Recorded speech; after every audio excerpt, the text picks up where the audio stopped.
أعوذ بالله من الشيطان الرجيم بسم الله الرحمن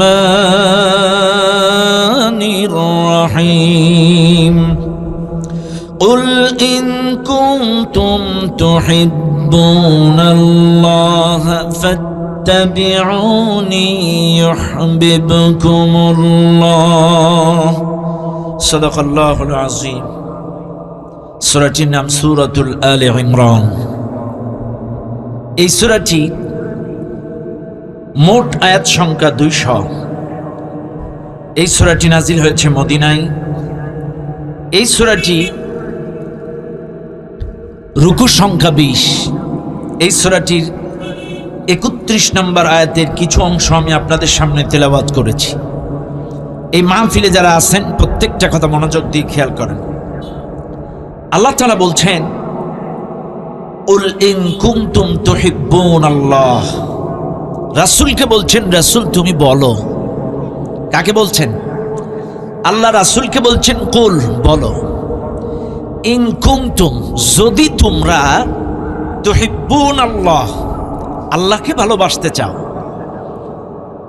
ফাত্তাবিউনি তাহলে আমি রাসূলের ইত্তেবা করো, আমি রাসূলের অনুসরণ করো, আমি রাসূলের ইত্তেবা করো। আর রাসূল আমি রাসূলের ইত্তেবা অনুকরণ যদি করো সব ক্ষেত্রে, আবারও বলছি, রাসূলের ইত্তেবা যদি জীবনের সব ক্ষেত্রে করতে পারেন, শুধু নরম নরম জায়গায় না। আমাদের দেশের মানুষ শুধু নরম নরম জায়গায় ইত্তেবা করে। দেখবেন দাড়িতে ইত্তেবা, দাড়ি রাখার কারণে কারো জেল খাটা লাগে, লাগে না। জুব্বা পরার কারণে কারো জেল খাটা লাগে, লাগে না। কিন্তু জিয়াদ করার কারণে জেল খাটা লাগে। দিন কায়েমের কথা বললে, এক আল্লাহর আইনের কথা বললে জেল খাটা লাগে। চাইলে শুধুমাত্র রাসূলের নরম নরম ইত্তেবা করলে চলবে না। যদি আমি রাসূলের ইত্তেবা করতে পারো তাহলে ইউহিব্বুকুমুল্লাহ, আল্লাহ তোমাদেরকে ভালোবাসবেন। সুবহানাল্লাহ বলেন। চাইলে কথা কিন্তু ক্লিয়ার। যদি তোমরা আল্লাহকে ভালোবাসতে চাও তাহলে কার ইত্তেবা করা লাগবে? সবাই বলেন, রাসূলের ইত্তেবা করা লাগবে। এখন আসেন, রাসূলের ইত্তেবা শুধুমাত্র তো দাড়িতে টুপিতে করলেই চলবে? হ্যাঁ, সব জায়গায় করা লাগবে না।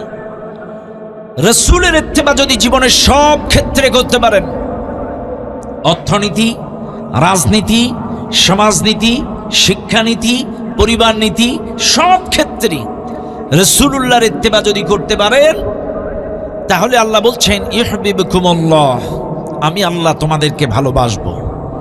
এখন আপনারা এই মাহফিলে যারা আছেন, আল্লাহর ভালোবাসা কারা কারা চান? দু হাত তুলে দেখান। আল্লাহর ভালোবাসা চান আপনারা? আলহামদুলিল্লাহ, হাত নামান। আল্লাহর ভালোবাসা যারা চান, আজকে আল্লাহর ভালোবাসা পাইতে গেলে কিছু কোয়ালিটি অর্জন করা লাগে, কিছু গুণাবলী অর্জন করা লাগে। এই কোয়ালিটি যদি আপনি অর্জন করতে পারেন তাহলে আল্লাহ আপনাদেরকে ভালোবাসবেন। আবারও বলছি, আল্লাহ ভালোবাসবে আপনাদেরকে। কিছু চরিত্র, কিছু গুণাবলী আপনাদেরকে অর্জন করতে হবে, কিছু বৈশিষ্ট্য অর্জন করতে হবে। এক নাম্বার, আল্লাহ তাদেরকেই ভালোবাসেন, ইন্নাল্লাহা ইউহিব্বুল মুত্তাকিন, আল্লাহ মুত্তাকিদেরকে ভালোবাসেন। নিশ্চয়ই মুত্তাকিদেরকে আল্লাহ ভালোবাসেন। মুত্তাকি কারা? খেয়াল করেন। দুনিয়ার মানুষ, আল্লাহ সুবহানাহু ওয়া তাআলা বলেন, যদি তোমরা মুত্তাকি হয়ে যাও, আমি আল্লাহকে ভয় করো, তাহলে আমি আল্লাহ তোমাদেরকে ভালোবাসবো। ইন্নাল্লাহা ইউহিব্বুল মুত্তাকিন, নিশ্চয় আমি আল্লাহ মুত্তাকিদেরকে ভালোবাসি। এই মাহফিলে যারা আছেন, এবার আমার কথা লক্ষ্য করেন। মুত্তাকি কারা? তাকওয়ার অর্থ হলো ভয় করা, তাকওয়ার অর্থ হলো বিরত থাকা, তাকওয়ার অর্থ হলো নিজেকে হেফাজতে রাখা, তাকওয়ার অর্থ হলো সংরক্ষণ করা, তাকওয়ার অর্থ হলো বাঁচানো, তাকওয়ার অর্থ হলো সমস্ত গুনাহের কাছ থেকে নিজেকে বিরত রাখা, সংরক্ষণ করা, হেফাজত করা, বাঁচিয়ে রাখা। এই মাহফিলে যারা আছেন, এক কথায় আপনাদেরকে একটু তাকওয়াটা বোঝায় যায় এক কথায়। আচ্ছা আপনারা বলেন তো, স্যাং মাছ ফর্সা পানিতে থাকে না কাদা পানিতে থাকে?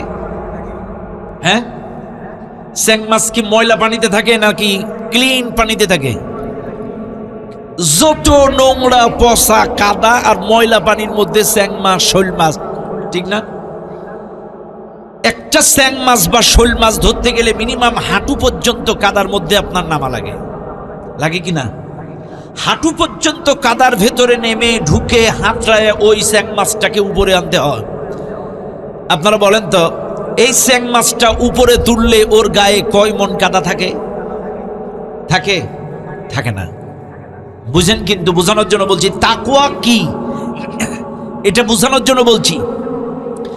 চাইলে চ্যাং মাছ সারা জীবন হাঁটু পরিমাণ মাজা পরিমাণ পচা কাদার ভেতরে থাকলো, এই চ্যাং মাছটা যখন উপরে তোলা হয়, এই চ্যাং মাছের শরীরে কোনো কাদার চিহ্ন খুঁজে পাওয়া যায় না।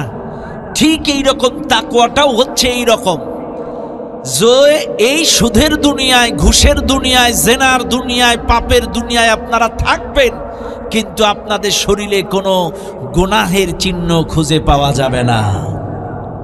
কথা বুঝেন না আপনারা? চ্যাং মাছ যেমন কাদার ভেতরে থাকার পরে উপরে তুললে চ্যাং মাছের শরীরে কোনো কাদা খুঁজে পাওয়া যায় না, আপনারা এই সুদের দুনিয়ায়, ঘুষের দুনিয়ায়, জেনার দুনিয়ায়, পাপের দুনিয়ায় থাকার পরেও আল্লাহর আদালতে যখন উঠবেন, আপনাদের শরীরেও কোনো গুনার চিহ্ন থাকবে না, চকচক করবে। বলেন সুবহানাল্লাহ। এর নাম হলো তাকওয়া। আর তাকওয়া হচ্ছে ইমানদারের ইমানের ইবাদাতের পোশাক।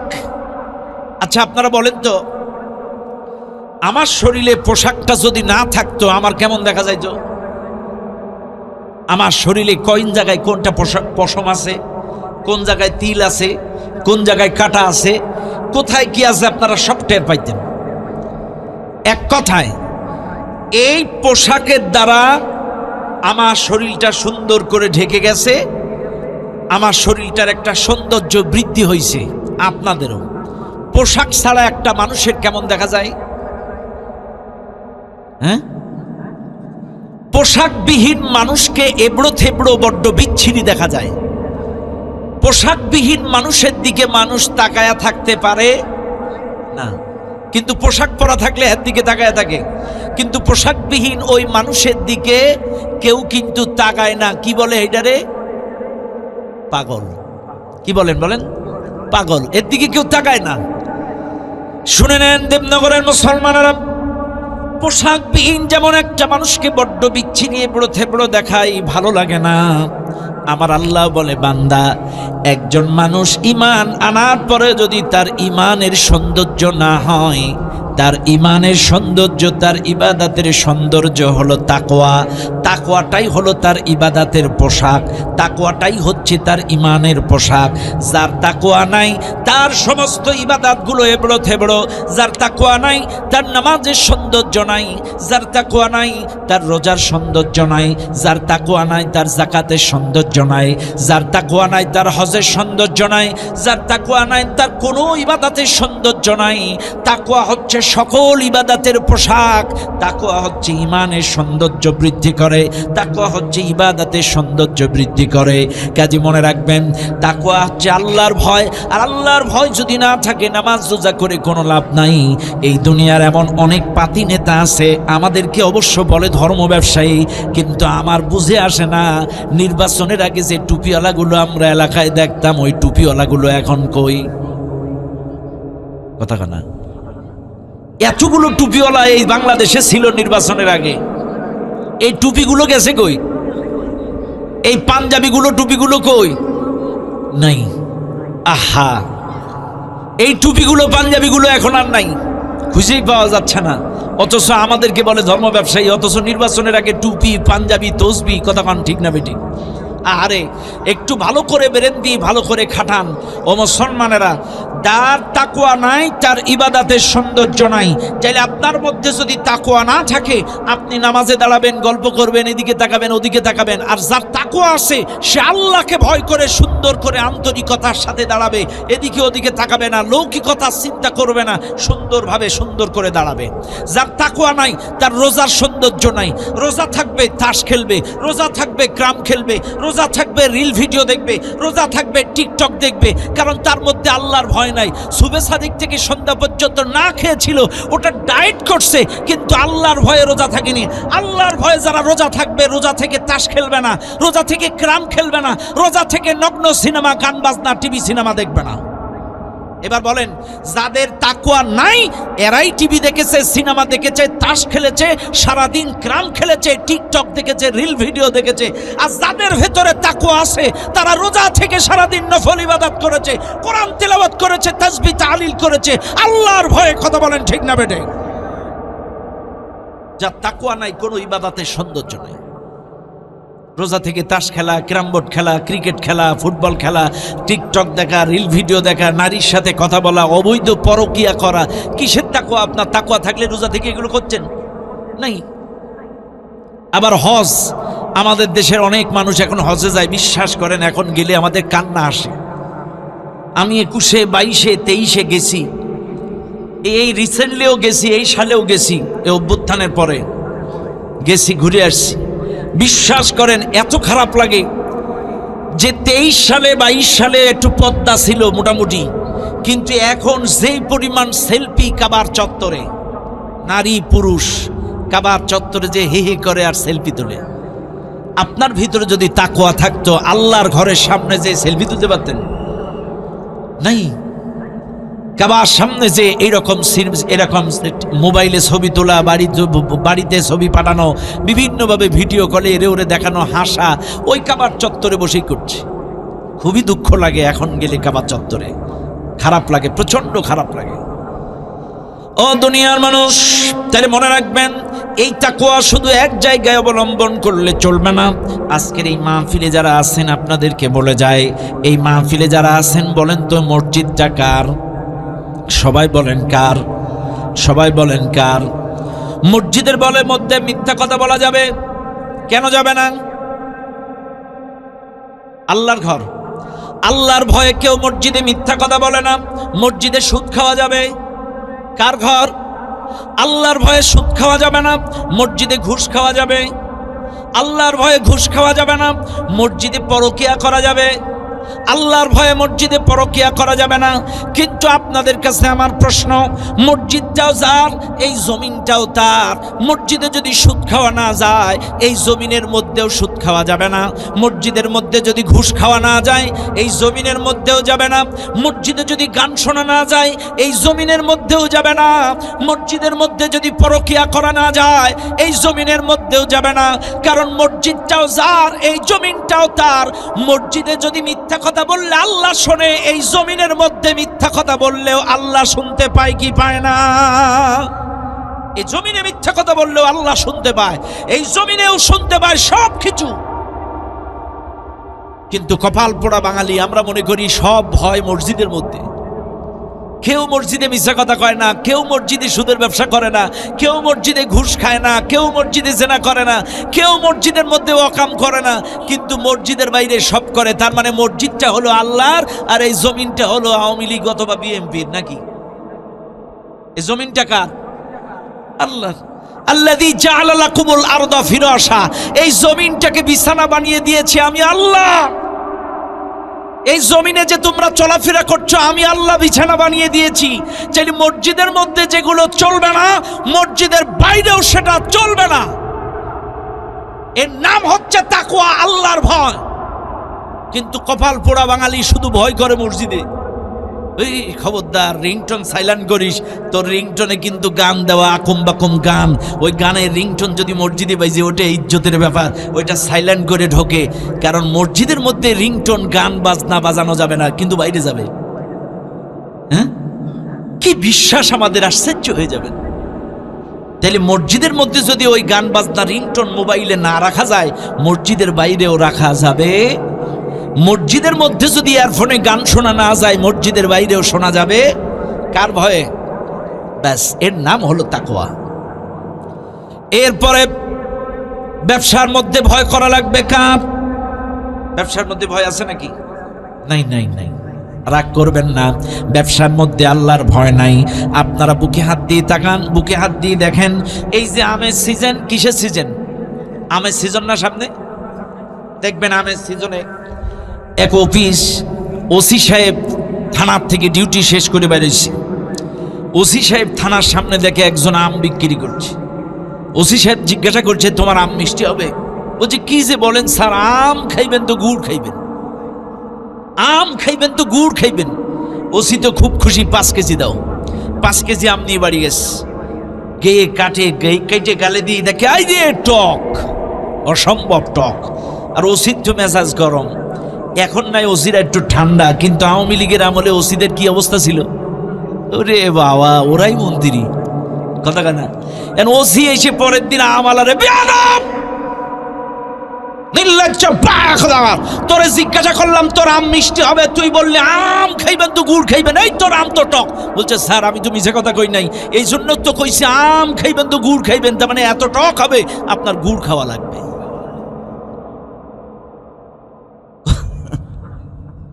কথা বলে না। আজকে দেখেন ব্যবসার মধ্যে আল্লাহর ভয় নাই। আছে আল্লাহর ভয়? নাই। এই যে ঈদ চলে গেল, এই যে রোজার ঈদ চলে গেল, আপনি জান এই ঢালিপাড়ায় একজনের কাপড়ের দোকান আছে কদমতলায়। কথার কথা চাচা, এই 3 পিসটার দাম কত? আমি ওই ঢালিপাড়ার ছেলে, অমুকের ছেলে, এই 3 পিসটার দাম কত? আরে তুমি আমার এলাকার মানুষ, একটা টাকাও লাভ দেওয়া লাগবে না, কেনা দাম 2000 টাকা দাও, অথচ 800 টাকায় কেনা। তাইলে বলেন ব্যবসার মধ্যে আল্লাহর ভয় আছে? ব্যবসার মধ্যে আল্লাহর ভয় নাই। আল্লাহর কোরআন ডাক দিয়ে বলেন, ইয়া আইয়ুহাল্লাযীনা আমানুত্তাকুল্লাহা ওয়া কুলু কওলান সাদীদা। হে ঈমানদারগণ, আমি আল্লাহকে ভয় করো আর সত্য কথা বলো। জোরে বলেন সুবহানাল্লাহ। শুনে নেন দুনিয়ার মানুষ, প্রধান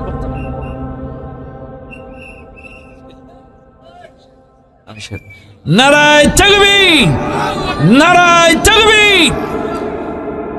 প্রধান বক্তার আগমন, আলহামদুলিল্লাহ। আজকের মাহফিলের প্রধান আকর্ষণ সারা বাংলার নন্দিত মুফাসসিরে কোরআন জনাব মুহাদ্দিস আমিরুল ইসলাম বিলালী সাহেব হুজুর চলে আসছেন। আলহামদুলিল্লাহ। সম্মানিত উপস্থিতি, আপনারা আমার কথা কি, আমার দিকে খেয়াল আছে আপনাদের? মনোযোগ আছে আপনাদের? চাইলে খেয়াল করেন। তাইলে আমাদের ব্যবসার মধ্যে কি নাই? আল্লাহর ভয়। বিশ্বাস করেন, আমি এই কয়দিন আগে কয়রায় গেছি মাহফিলে। এখন আমার যে জায়গায় মাহফিল, দক্ষিণ বেদকাশী, যেখানে গাড়ি রাখতে হবে ওখান থেকে আরো 10-15 কিলো মোটর সাইকেলে যাইতে হয়, ওখানে গাড়ি যায় না, খুব ব্যাকওয়ার্ড রোড। তো আমার যে মোটর সাইকেলে নিয়ে যাচ্ছে, ভাড়াটিয়া মোটর সাইকেল, আমি ওটা জিজ্ঞালাম তোমরা দৈনন্দিন কয় টাকা কামাও? বলছে 1-1.5 টাকা। তা আমি বললাম যে ভাই, তোমরা যে এই যে সারাদিন 1-1.5 টাকা কামাও, তো এখন তো তেলের ক্রাইসিস, তোমরা তেল পাইতেছো কই? বলছে, হুজুর আমাদের 270 টাকা লিটার তেল কিনতে হচ্ছে। আমার কথা বুঝেন না আপনারা? 270 টাকা তেলের লিটার কিনতেছে, অথচ জ্বালানি মন্ত্রী, জ্বালানি সচিব বলতেছে বাংলাদেশে তেলের অভাব নেই। তেল কই? কথা কানা, তেল কই? তেল সব সংসদের ভেতরে। তেল সব কোন জায়গায়? সংসদের ভেতরে। যে যারে তেল দিই পারে, শিশু মুক্তিযোদ্ধা, কথা কানা, বাল্য মুক্তিযোদ্ধা, ইস এমন তেল দেওয়া শুরু করছে। আবার ওই ফ্যাসিস্টরা যেমন তেল দিত, ম্যাডাম আপনি যেমন জান্নাতি, এতগুলো মানুষ খুন করার পরেও ম্যাডাম রে জান্নাতের সার্টিফিকেট দিয়ে দিল, আমাকে তেলতেলা কিছু হুজুর। এখনো কিছু হুজুর বেরোইছে তেলতেলা, কথা কানা, বেরোইছে না? ও দুনিয়ার মানুষ, কথায় কথা বেড়ে যায়। ব্যবসার মধ্যে আল্লাহর ভয়। ব্যবসার মধ্যে কাকে ভয় করা লাগবে? আরো জোরে বলেন কাকে? নাহনু নারযুকুকুম ওয়া ইয়্যাকুম, আল্লাহ বলছেন তোমাদের আর তোমাদের সন্তানের রিজিকের দায়িত্ব আমি আল্লাহর। মিথ্যা কথা বলে 50-50 লাভ করার কোনো দরকার নাই। আমানুত্তাকুল্লাহ, আমাকে ভয় করো, আর ওয়াকুলু কওলান সাদীদা, সত্য কথা বলো। চিৎকার মেরে বলেন সুবহানাল্লাহ। চাইলে আল্লাহকে ভয় করা লাগবে, ব্যবসার মধ্যে মিথ্যা কথা বলা যাবে না, 2 নম্বরই করা যাবে না। এবার আসুন, দুনিয়ার মানুষ শুধু ব্যবসার মধ্যে ভয় করলে চলবে না। এখানে যারা আছেন বন্ধুত্ব নাই কাদের, তারা একটু হাত তোলেন। বন্ধু নাই যাদের, একটু হাত তোলেন। বলেন আমার বন্ধু নেই, এরকম একটা লোক হাত তোলেন। আছেন কেউ? নাই। তাহলে বোঝা গেল আমাদের সবার কি আছে? বন্ধু আছে।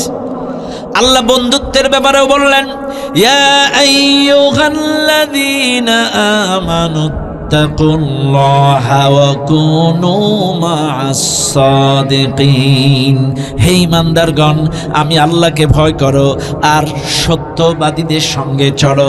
সত্যবাদী যারা, সত্যবাদীদের সাথে চলো।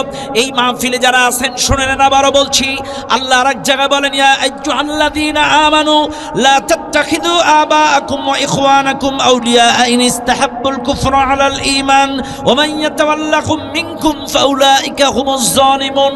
আল্লাহর কোরআন বলেন, হে ঈমানদারগণ, তাদের সাথে বন্ধু বানায়ো না। কাদের সঙ্গে? আউলিয়া ইন ইসতাহাব্বুল কুফরা আলাল ঈমান, যারা ঈমানের চাইতে কুফরিকে বেশি পছন্দ করে, ঈমানের চাইতে কুফরিকে পছন্দ করে যারা। এখন প্রশ্ন আসতে পারে, ঈমানের চাইতে কুফরি কি আর ঈমানটা কি? কুফর হলো অস্বীকার করা। কুফর কি? অস্বীকার করা, ঢেকে রাখা, আড়াল করা, গোপন করা, একেবারে অস্বীকার করা। কয়দিন আগে স্বীকার করতো, কিন্তু এখন আর করে না। কথা কন, কথা কন, এটা আপনারা কথা কন না। কয়দিন আগে স্বীকার করতো, এটা স্বীকার করতো, ওইটা স্বীকার করতো, সব স্বীকার করতো, কিন্তু এখন আর কিছু স্বীকার করে না। এটারে বলে কুফর। গোপন করা, অস্বীকার করা, ঢেকে রাখা, আড়াল করা, এটাকে বলে কুফর। আর ঈমান হচ্ছে বিশ্বাস। কি? আল ঈমান আন তুমিনা বিল্লাহ, আল্লাহর উপরে বিশ্বাস, ও মালাইকা, ফেরেশতাদের প্রতি বিশ্বাস, ও কুতুবি, আল্লাহর কোরআনের প্রতি বিশ্বাস, ও রসুলি, রসুলের প্রতি বিশ্বাস, ওয়াল ইয়াউমিল আখির, আখিরাতের প্রতি বিশ্বাস, ও তুমিনা বিল কদরি খাইরিহি ওয়া শাররি, তাকদীরের ভালো মন্দের প্রতি বিশ্বাস। এবার আপনারা বুকে হাত দেন, আল্লাহর প্রতি 100% বিশ্বাস আছে কিনা? আল্লাহর কোরআনের প্রতি আপনাদের 100% বিশ্বাস আছে কিনা? এরপরে রসুলের প্রতি বিশ্বাস আছে কিনা? এই কোরআনে 6666টি আয়াতের কম আর বেশি যতগুলো আয়াত আল্লাহ নাজিল করেছে, প্রত্যেকটা আয়াতের উপরে আপনাদেরকে বিশ্বাস করতে হবে। এটা হলো ঈমান, কোরআনের প্রতি ঈমান। এটা কি? কোরআনের প্রতি ঈমান, রসুলের প্রতি ঈমান, আখিরাতের প্রতি ঈমান। এখন আল্লাহ বলছেন, আউলিয়া আইন ইস্তাহাব্বুল কুফরা আলাল ঈমান, যারা ঈমানের চাইতে কুফরিকে বেশি পছন্দ করে, আল্লাহকে অস্বীকার করে, কোরআনের আইনকে অস্বীকার করে, কোরআনের বিধানকে অস্বীকার করে, কোরআনের আয়াতগুলো অস্বীকার করে। আবাকুম, ওরা যদি তোমার বাপও হয়, ওয়া ইখওয়ানাকুম, সে যদি তোমার ভাইও হয়, এদের সাথে বন্ধুত্ব করা যাবে না। কথা বুঝেন না আপনারা? কোরআনের আয়াত, আবা আকুম, সে যদি তোমার বাপ হয়, ওয়া ইখওয়ানাকুম, সে যদি তোমার ভাইও হয়, এদের সাথে বন্ধুত্ব করা যাবে না। কেন? কারণ ওরা ঈমানের চাইতে কুফরিকে বেশি পছন্দ করে। কুফরি কি? আল্লাহর আইন বাদ দিয়ে মানুষের আইনকে বিশ্বাস করে, আর আল্লাহর আইনকে গোপন করে, আল্লাহর আইনকে ঢেকে রাখে, আল্লাহর আয়াতগুলোকে আড়াল করে, মানুষের তৈরি করা আইনগুলোকে ফোকাস করে। এটাই কুফরি। কথা বলেন ঠিক না বেঠিক? আল্লাহর আয়াতকে যারা অস্বীকার করে, আল্লাহর আয়াতগুলো ঢেকে রেখে মানুষের আইনগুলো যারা ফোকাস করে, তারা কখনো ঈমানদার হতে পারে না।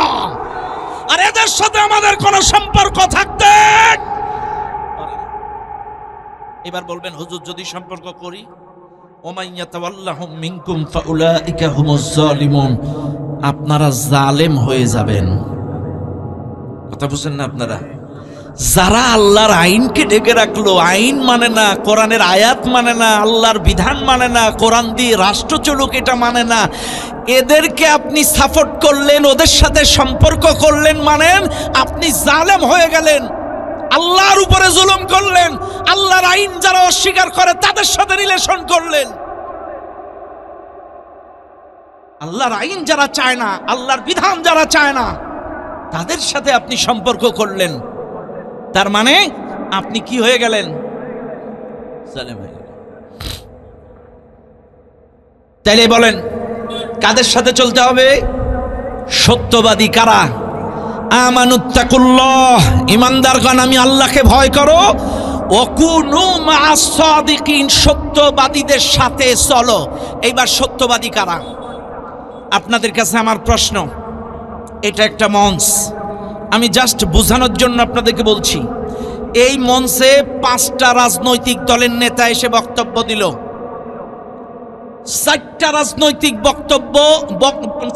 রাজনৈতিক নেতারা বক্তব্য দিল বাংলা ভাষাভাষী। আমরা এই করব, তাই করব, এটা করব, মোটামুটি ফুলায় আপনারে ফুটবল বানায় ফেলল।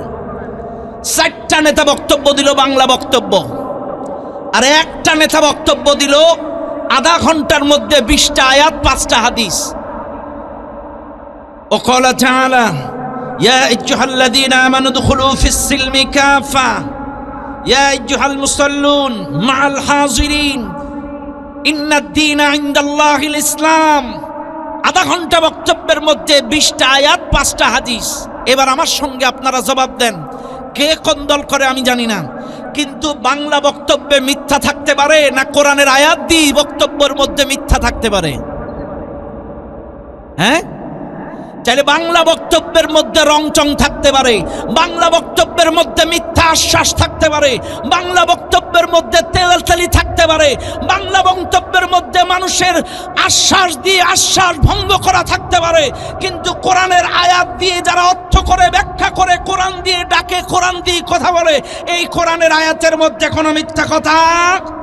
তাহলে বোঝা গেল কোরআন দিয়ে কথা বলে যারা, কোরআন দিয়ে ডাকে যারা, কোরআনের সমাজ চায় যারা, এই পৃথিবীতে সত্যবাদী তারা।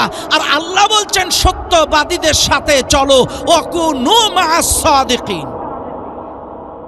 কাদের সাথে চলো? তাইলে আমার কথা হলো, আপনারা ক্লিয়ার? এই কোরআনে মিথ্যা কথা আছে? সবাই বলেন, আছে কোনো মিথ্যা কথা? এই কোরআনের কথাগুলো কার? আরো জোরে কোন কার? তাহলে কোরআন যদি আল্লাহর হয়, কোরআনে যদি মিথ্যা না থাকে, এই কোরআন আছে যেখানে, হাত তুলে দেখেন, কোরআন আছে যেখানে, কোরআন নাই যেখানে, ব্যাস যারা কোরআন দিয়ে কথা বলবে, কোরআনের দার্স দিবে, কোরআন দিয়ে ডাকবে, কোরআনের সমাজ চাইবে, এরাই হলো সত্যবাদী। কারণ কোরআনের মধ্যে কোনো মিথ্যা কথা নাই। আর সত্যবাদীদের সাথে চলতে বললেন কে? কথা ক্লিয়ার? ব্যাস, তাহলে বন্ধুত্বের ব্যাপারে চলার ক্ষেত্রে যাদের সাথে চলবেন, কাদের সাথে? সত্যবাদীদের সাথে। সুবহানাল্লাহ বলেন। ব্যাস, তাহলে এই পর্ব শেষ। এবার আসেন, রাজনীতিতে আল্লাহর ভয় নেই? হ্যাঁ, আছে না? ভয় তো খালি মসজিদের মধ্যে। মসজিদের মধ্যে আল্লাহর ভয় করলেই চলবে, রাজনীতিতে না করলেও চলবে। হ্যাঁ, হায় হায়, একটা নেতা আমাদের দেশে ছিল, আল্লাহকে এমন ভোলা বলছিল, কইছিল যে এই চেয়ার 41 সালের আগে কেউ নাড়াইতে পারবে না। কত সালের আগে? 41 সালের আগে। তার মাথায় ছিলই না যে আল্লাহ বলে একজন আছে। কুলিল্লাহুম্মা মালিকাল মুলক তুতিল মুলকা মান তাশা ওয়া তানজিউল মুলকা মিম্মান তাশা। আল্লাহ বলতে একজন আছে, যাকে ইচ্ছা ক্ষমতা দেয়, যাকে ইচ্ছা কেড়ে নেয়। এই কথাটা ভুলেই গেছিল 41 সালের আগে। কেউ নাড়াইছেন কে? আরো জোরে কোন কে?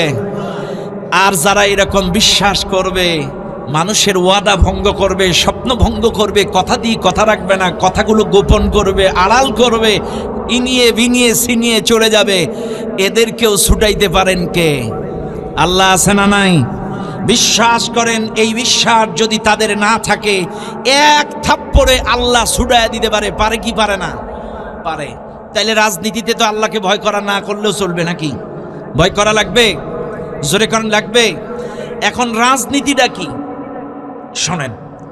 রাজনীতি হচ্ছে, রাজার নীতিকে রাজনীতি বলে, রাষ্ট্র চালানোর মূল নীতিকে রাজনীতি বলে, শ্রেষ্ঠ নীতিমালাকে রাজনীতি বলে। এবার আসেন আপনাদেরকে একটু বুঝাই। এবার রাজা কয়জন? জমিন কার? আসমান কার? আমরা কার? তাইলে রাজা কয়জন? রাজার নাম কি? চাইলে রাজার নীতিমালা অনুযায়ী চলবে না মানুষের নীতিতে চলবে? ব্যাস ওই যে আমার সোহাগ চাচা না কি চাচা ওইটা রয়্যাল এনফিল্ডে কি ওসমান চাচা, ওয়ালাইকুম আসসালাম, আমার উসমান চাচা খাড়ায় আছে।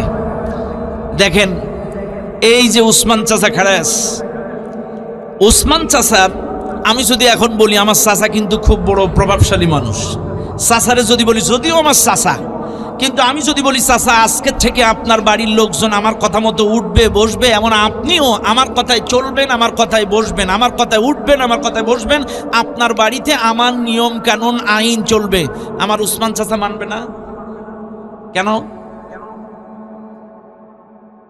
বাড়ি কার, ঘর কার, বউ কার, বাচ্চা কার, ইনকাম করে কে? চাইলে ওই বাড়িতে আইন চলবে কার? উসমান চাচার।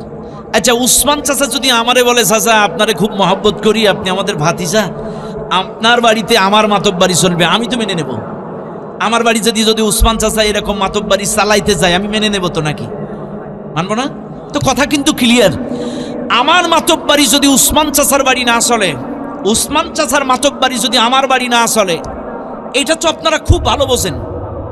চাইলে এই জমিন আল্লাহর, আসমান আল্লাহর, আপনি আল্লাহর, আমি আল্লাহর, এই জমিনে আল্লাহর মাতব্বাড়ি বাদ দিয়ে মানুষের মাতব্বাড়ি চালাবেন, এটা আল্লাহ কি করে মেনে নেবে?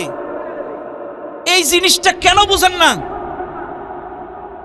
হ্যাঁ, আরে উসমান চাচার বাড়ি যদি আমার মাতব্বাড়ি না চলে, আমার বাড়ি যদি উসমান চাচার মাতব্বাড়ি না চলে, এই জমিন আল্লাহর, এই জমিনে কেবলমাত্র একমাত্র আল্লাহর মাতব্বাড়ি চলবে, আল্লাহর আইন চলবে। মানুষের আইন চালালে এটা আল্লাহ মেনে নিতে পারে না, এটা আল্লাহ মেনে নিতে পারে না। এই জন্য মাতব্বাড়ি চালাইতে গিয়েছিল ফিরাউন, ফিরাউনকে নীল নদে ডুবায়া মারছে। আল্লাহর আইন বাদ দিয়ে মাতব্বাড়ি চালাইতে গিয়েছিল নমরুদ, নমরুদকে জুতার বাড়ি দিয়ে মারছে। মাতব্বাড়ি চালাইতে গিয়েছিল শেখ হাসিনা, তাকে তাড়িয়ে দিল্লি মামুর বাড়ি পাঠিয়ে দিয়েছে। কাজে আজকেও যারা আল্লাহর আইনের বিরোধিতা করে নিজেদের আইনে মাতব্বাড়ি চালাইতে যাও, তোমাদেরকেও নমরুদ আর ফিরাউনের মতো পরিণত হয়ে যাবে। বাড়ি আল্লাহর, জমিন আল্লাহ, সব আল্লাহর, আর মাতব্বাড়ি চালাবা তোমরা। হ্যাঁ, অন্যের বাড়া ভাত খাও, আবার তুমি আরে বদমাইশ। এই জন্য রাজনীতিতে ভয় করা লাগবে কার? তাহলে জমিন যার, আসমান যার, ওই রাজার নীতিমালাই জমিনটা চলবে, এটাই রাজনীতি। কথা ঠিক না? তাহলে এখানে আল্লাহর ভয় করা লাগবে, এই জমিনে কার আইন মানা লাগবে, কার নীতিমালা মানা লাগবে। কথা ক্লিয়ার? ব্যাস, তাহলে জীবনের সব ক্ষেত্রে ভয় করা লাগবে কার? আল্লাহ সুবহানাহু ওয়া তাআলা বলেন, এক নাম্বার গুণ, আমি আল্লাহ তাদেরকেই ভালোবাসি যারা মুত্তাকি। ইন্নাল্লাহা ইউহিব্বুল মুত্তাকিন, নিশ্চয়ই আমি আল্লাহ মুত্তাকিদেরকে ভালোবাসি। এক নাম্বার গুণাবলী চলে গেল, চাইলে বেশি ব্যাখ্যা দিলাম না। দুই নাম্বার গুণ, আল্লাহ পাক বলেন ওয়া ইউহিব্বুল মুতাতাহহিরিন, আল্লাহ বলেন আমি আল্লাহ পবিত্রতা অবলম্বনকারীদেরকেই ভালোবাসি। এই মাহফিলে যারা আছেন, পবিত্রতা বলতে কি বোঝায় একটু ভালো করে শুনবেন। আমি কিন্তু বলেছি আল্লাহ তাদেরকে ভালোবাসবেন যাদের মধ্যে কিছু গুণাবলী আছে, বৈশিষ্ট্য আছে। এক নাম্বার গুণ হবে মুত্তাকি যারা, তাদেরকে আল্লাহ ভালোবাসবে। দুই নাম্বার ওয়া ইউহিব্বুল মুতাতাহহিরিন, পবিত্রতা অবলম্বনকারী যারা, আল্লাহ বলছেন আমি আল্লাহ তাদেরকে ভালোবাসবো। এখন পবিত্রতা কাকে বলে? এই মাহফিলে যারা আছেন, পবিত্রতা বলতে আমরা ওযু বুঝি, পবিত্রতা বলতে আমরা গোসল বুঝি, এর বাইরে কিছু বুঝি না। এখন এই মাহফিলে যারা আছেন আপনাদেরকে একটু প্র্যাকটিক্যাল বোঝায় যায়, একটু মনোযোগ দিয়ে খেয়াল করেন। আমরা মনে করি ওযু আর গোসলটাই পবিত্রতা। আচ্ছা ভাই, আস্তে আস্তে আস্তে আস্তে, আমরা মনে করি ওযু আর গোসলটাই পবিত্রতা। আচ্ছা ভাই, গোসলের ফরজ কয়টা একজন বলতে পারবেন? কে আছেন? আচ্ছা এ ভাই বলেন গোসলের ফরজ কি কি?